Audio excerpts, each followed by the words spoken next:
Nous avons décidé de faire un manuel d'études de la langue au CE1 pour de multiples raisons. La première, c'est que l'enseignant se trouve confronté à de nombreuses difficultés chez ses élèves. La première, c'est le niveau très hétérogène en lecture. Les élèves de CE1 sortent de CP avec des niveaux très différents. Certains lisent avec une grande fluidité et d'autres moins. La deuxième vient de la quantité assez importante de termes difficiles à comprendre. On parle souvent de métalangage en grammaire, conjugué, orthographe, adjectifs qualificatifs, noms communs. Tous ces mots-là sont susceptibles d'être des difficultés, d'être des petits murs à la compréhension de l'étude de la langue pour un enfant de CE1. Donc à partir de là, il devient important d'avoir une démarche, une méthode rigoureuse qui permette à l'enfant de progresser pas à pas en toute sécurité. Nous avons donc décidé pour cette méthode d'étude de la langue de nous référer à une pédagogie de type explicite et systématique. Alors, comment qualifier une pédagogie explicite? On pourrait utiliser 3 verbes pour cela. Dire, montrer et guider.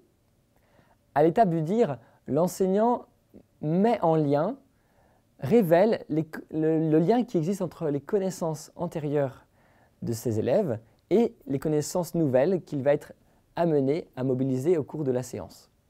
À l'étape du montrer, le professeur met un haut-parleur sur sa pensée, va résoudre devant ses élèves un problème, une difficulté, une notion, et va ensuite inviter ses élèves à faire de même.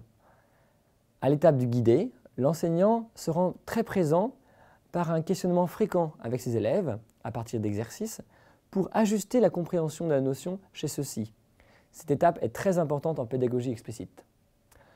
Enfin, il est important d'avoir une progression qui permette à l'élève de réviser régulièrement, de ne pas oublier. C'est la raison pour laquelle, dans ce manuel d'étude de la langue, nous avons privilégié une progression de type massé.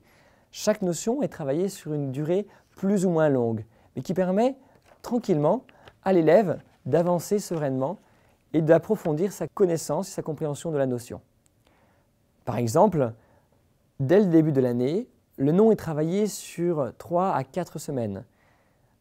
Tout de suite après, l'adjectif est travaillé toujours en parallèle avec le nom commun. Puis, au fur et à mesure que l'année avance, le verbe apparaît avec les conjugaisons.